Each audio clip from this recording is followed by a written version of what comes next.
Hello friends, welcome to my channel. So चलिए आज का अपना चैप्टर स्टार्ट करते हैं। और हमारी चैप्टर की स्टार्टिंग वहीं से होती है जहाँ से हमने लास्ट चैप्टर को छोड़ा था।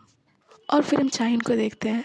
उससे ये फील हो रहा होता है जैसे उसे किसी ने जकड़ रखा हो और वो पर्सन बोल रहा हो अपनी फीलिंग्स छुपा के रखो चायून, वरना ये तुम्हें कमज़ोर कर देगी।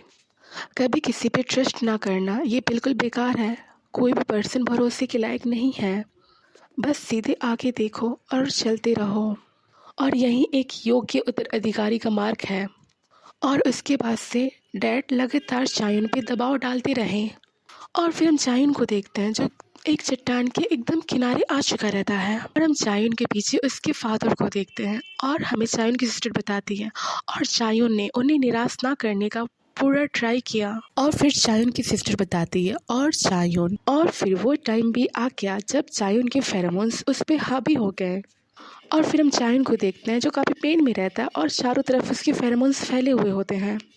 और कोई बोलता है ऐसा लग रहा है जैसे कि आप बहुत पेन में हो।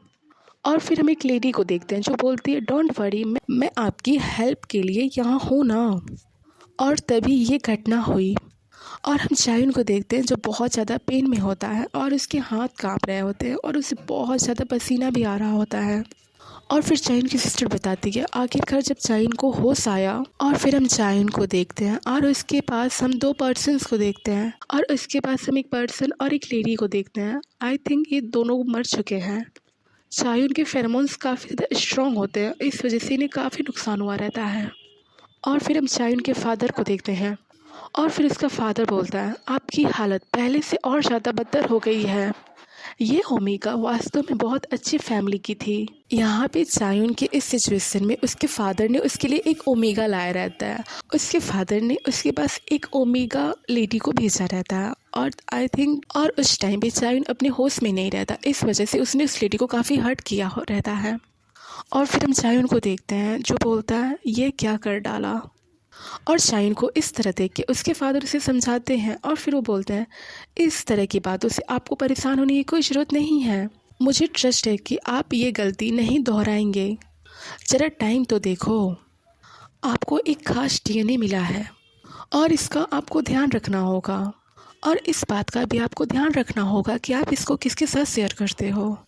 एक्चुअली चायून के फादर का कहना ये होता है कि वो किसी अपना पार्टनर चुनता है और फ्यूचर में उसके जो चाइल्ड होंगे वो चायून के ही डीएनए के होंगे ना, तो वो एक परफेक्ट ओमेगा को ढूंढे। वो ऐसे ही किसी भी ओमेगा के पास नहीं जा सकता। इस बात पे यहाँ बहस। और फिर चायून का फादर बोलता है आखिरकार यही तो आपकी एग्जिस्टेंस का एकमात्र कारण है। और फिर हम नोआ को देखते हैं जो ये सारी बातें सुन के शॉक्ड हो जाता है और वो सोचता है क्या मैं सही सुन रहा हूँ। ऐसे कोई भी फादर अपने चाइल्ड के साथ ऐसा कैसे कर सकता है। और फिर चाइल्ड बोलती है ये सब समझाना थोड़ा मुश्किल है ना। ये कंपनी मेरे फादर की पूरी लाइफ है। और फिर उसकी सिस्टर बताती है और चायून को ये बात समझने में कुछ ज़्यादा टाइम नहीं लगा। और उस दिन के बाद से जब भी उसे अपने हेट साइकिल के आने का फील होता और उस टाइम वो हमेशा बहुत सारी नींद की गोलियां ले लेता था। और सौभाग्य से वो ठीक था। और ये मेरे फादर को ये बताने का उसका एक तरीका था।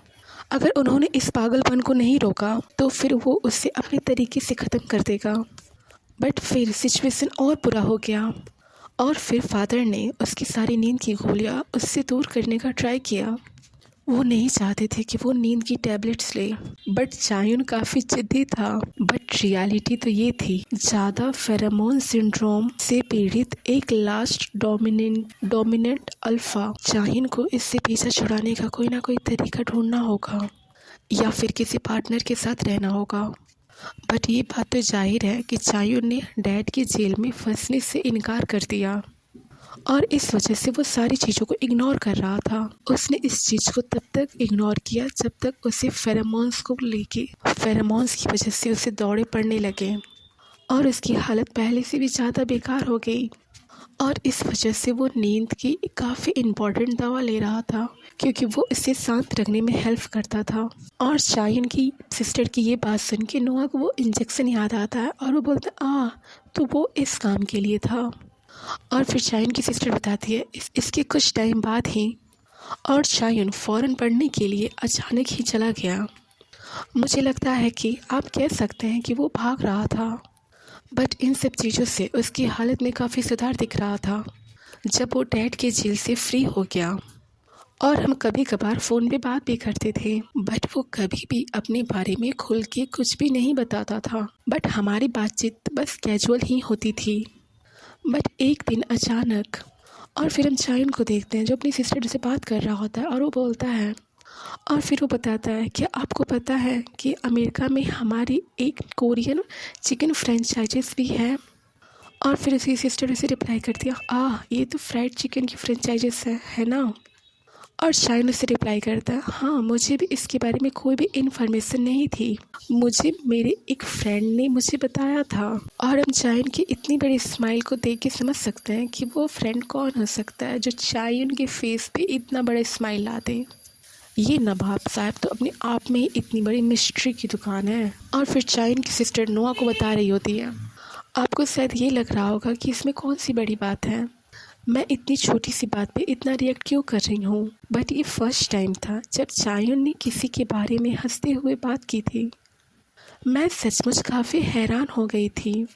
चायन को इससे पहले किसी में भी इतना ज़्यादा इंटरेस्ट नहीं था, बट वो जब भी फ़ॉरेन में होता था तो वो हमेशा एक ही पर्सन के बारे में बात करता था, और वो येंजू तुम ही थे। और फिर हम नोआ को देखते हैं जिससे ये बात सुन के अगेन इसे शौक लगता है। और फिर नोआ सोचता है, एक बार फिर मुझे किसी और से ये सब इन्फॉर्मेशन मिल रही है कि चायन को मुझ में कितना ज़्यादा इंटरेस्ट था। सच क्या है? बेचारा हमारा नोआ फिर से कंफ्यूज होने वाला है। और फिर नोआ सोच रहा होता है, क्या चायन मुझसे इतने टाइम से झूठ बोल रहा था, पर क्यों? और फिर हम नोआ को देखते हैं और उसका फ़ोन कट हो जाता है और हमारा सीन शिफ्ट होता है और हमें उनके घर को दिखाया जाता है। और फिर हम नोआ को देखते हैं जो आसमान को देख रहा होता है, और नोआ सोच रहा होता है मुझे चायन की लाइफ के बारे में क्या पता है। और फिर वो अपने कॉलेज टाइम को याद करता है, और फिर नोआ बताता है वो कॉलेज में हमेशा सवाल पूछने वाला पर्सन हुआ करता था। और फिर हम चायन को देखते हैं जिसे हर कुछ जानना है, और उसके बारे में जान के वो काफ़ी एक्साइटेड होता है और वो काफ़ी स्माइल भी कर रहा होता है। और फिर नोआ बताता है, और वो अपने बारे में शायद ही कुछ कभी बताता हो। और फिर हमें इन दोनों को दिखाया जाता है। और फिर नोआ बताता है, जब भी मैं उससे कुछ पूछता तो वो बात को टाल देता था, या फिर वो मेरा ध्यान भटकाने के लिए मुझसे कुछ और बातें करने लगता था। ओके, आज का हम अपना चैप्टर यही एंड करते हैं। आई होप आपको ये पसंद आया होगा। अगर आपको ये पसंद आया तो प्लीज़ मेरे चैनल को लाइक, सब्सक्राइब एंड शेयर करें। Thank you so much.